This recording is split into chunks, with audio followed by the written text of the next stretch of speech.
we drive the newest of the new Mercedes G-Wagens, the £180,000 G580 with EQ technology. A G-Wagon powered by batteries. Wait, hang on. Don't switch off yet, because I'm not just going to complain about weight and do 0 to 62 times. I'm going to take one of these cars properly off-road to see if it's still the G. First of all, let's cover off the on-road stuff. What we have here is a G-Class with a fully electric drivetrain and 4 motors. But weirdly, it's still got a ladder frame chassis, independent front suspension, and a solid rear axle. So that's a little bit strange for a car like this. In that chassis is packed 116 kilowatt hours of battery, which should give you about 280 miles of WLTP range, which is not actually that much for such a big battery pack.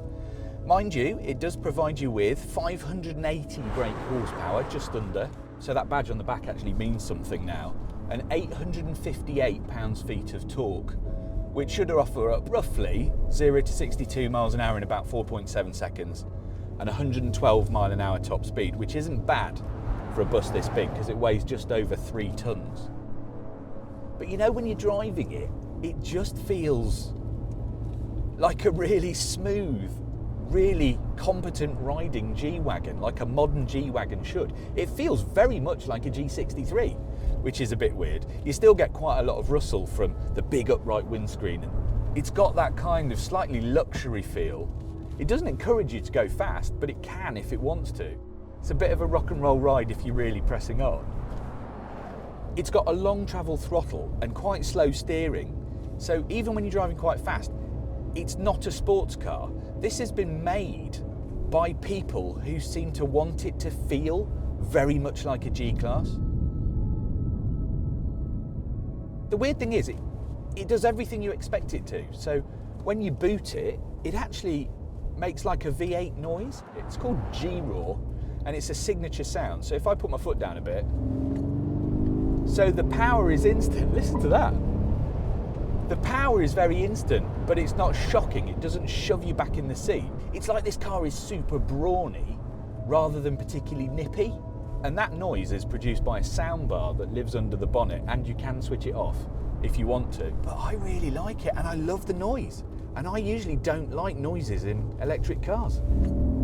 Woohoo! But generally, this is just like a G63, but a bit better.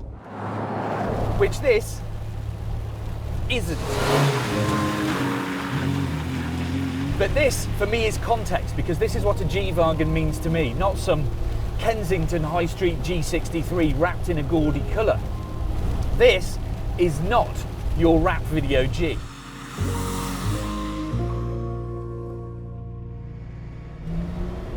Oh, look at that gear shift, my friend. Fabulous. The steering doesn't do that much. Look, we're going in a straight line.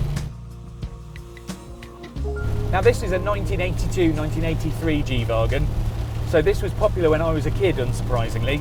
It's got a 2.8 litre straight 6 petrol engine, making a paltry 160 brake horsepower. It's got a big slab of a dash. The steering is basically unconnected. The gearbox, you have to throw across it. So look, this is 4th. If I reach for 5th, it's basically in the passenger footwell.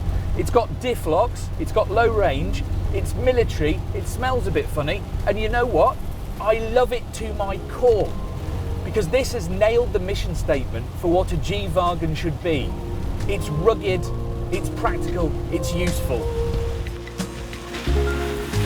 Weather is absolutely apocalyptic. It's raining fit to bust. I feel invincible. And that's what a G-Wagen is about, especially the old ones. They make you feel like you can go anywhere and you can do absolutely anything. Checker. But the G has evolved from the military-based W460. It had to. 2018 saw the big change to the W463, pointed it more towards regular road use than military chic. The latest facelift sees mild hybrids, a G500 with a straight 6, a V8 G63 with a bit of electric range, and attempts to make it aerodynamic with aero aids on the A-pillars and the windscreen and vents in the rear wheel arches. But there's more clever thinking here than meets the eye. The battery pack may be giant, but there's the same room inside the electric G as the ICE versions. The batteries are double stacked into the ladder frame chassis with all the control stuff under the slightly raised bonnet.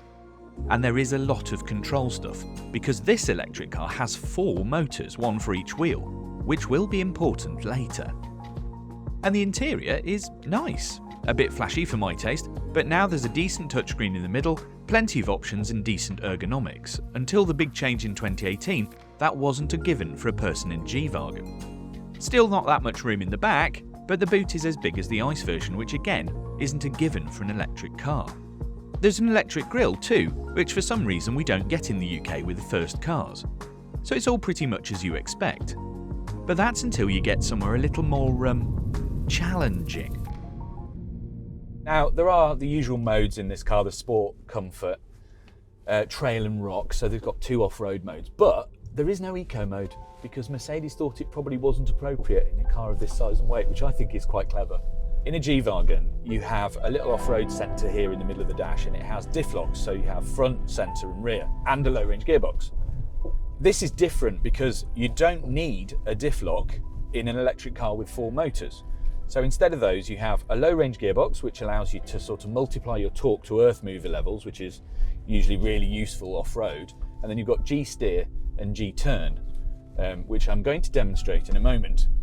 But the thing about having 4 motors is that it gives you an incredible amount of finesse and control, where you would usually need a diff lock if one wheel was spinning and sort of sapping all your power. With electric motors, you just don't need that. So you can instantly provide torque to whichever wheel has grip. And it should be basically instantaneous. So even if you've only got one wheel with grip, this car should be able to drag itself out of whatever hole you've got it stuck in. You know what, if you're just on a dirt track, this thing rides really, really well. I mean, I've not even bothered with anything but comfort mode. Now, the wading depth for the G580 is 850 millimeters, and if you want a handy visual reference for that, it's just about the top of the wheel arches. And that's 150 millimeters more than the G63. So you can wade the electric car much deeper. Wow. And look, I'm not even getting wet. I'm essentially the good ship EQ. And I've not been electrocuted. Perfection. This is quite a big section of very rocky rocks. And if this decides to bang that bottom, I know that because it's armour plated, we'll get away with it. When you've got a low range gearbox, which means that you're more efficient with your torque, and you're not pushing your way through the air at kind of motorway speeds, electric cars go a long way off-road. It's not about linear distance, it's more about hours of operation. When you're using loads of recuperation all the time off-road and putting a bit of energy back in the battery, so they're extremely handy off-road and they last for ages. Look at this. This is insane, really. Oh, big bump on that under tray. You can feel it just sliding across. There'll be a few scars on the bottom of this one. And I'm not even having to touch the accelerator pedal because I've got it in off-road crawl, which is essentially off-road cruise control. So I've just set this car in low range in rock mode, and then it's just making its own way. You can increase the speed or decrease it from the paddles, but it's extremely useful. I think the only thing I'm starting to think at the moment is that I spent a long time trying to get good at driving off-road, and I'm still only half learned. And this car makes it really easy. Look at this, I'm facing downhill. I'm hanging from my seatbelt. I'm not even touching any of the pedals. G-turn. Now you have to be in rock and in low range, and then basically you press the G-turn button and then hold the paddle in the direction that you want to change, and then just press the throttle.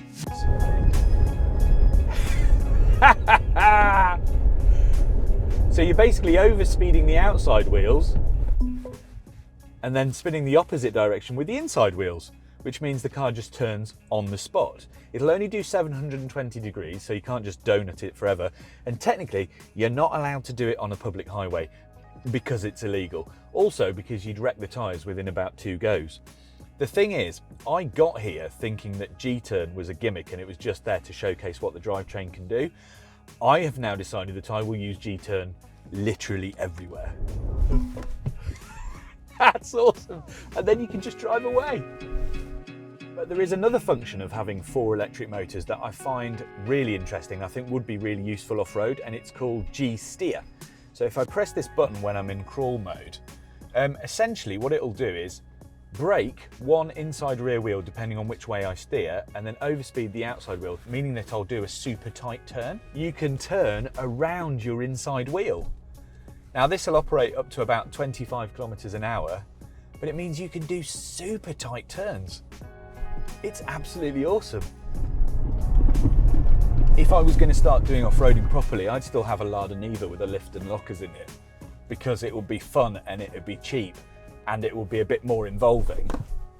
In the same way that I'd have a cheap track car rather than taking a road legal supercar on a track. But you cannot deny that this is a proper G-Wagon. It can do what it says on the tin. And it's £4 cheaper than a G63.